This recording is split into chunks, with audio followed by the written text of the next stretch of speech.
Hi నమస్తే, నేను మీ Sunil Kumar Gajula. The only one can change your whole life is education. అనుకున్నది సాధించాలి అనంటే ఆగిపోకుండా, అలసిపోకుండా, ఆందోళన చెందకుండా ముందుకు వెళ్ళే ప్రయత్నం చేయాలి. దీనికి కావాల్సింది ఎదురు చూస్తూ ఉండడమే. సీతాకోక చిలక ఎలా సీతాకోక చిలకగా మారిందో మనందరికీ తెలుసు.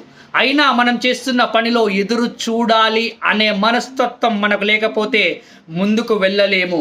వసంతకాలం రావడం కోసం కోకిల ఎదురు చూస్తూ ఉంటుంది, కానీ కోకిలే వసంతకాలాన్ని సృష్టించి పాడాలని చూడదు.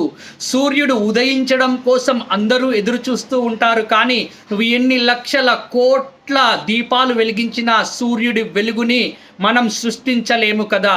అదేవిధంగా నీ జీవితంలో అత్యద్భుతమైన మార్పు జరుగుతూ గొప్పగా ఎదగాలి అనంటే చదువు పైన ఫోకస్ చేస్తూ ఎదురు చూస్తూ ఉండు మిత్రమా.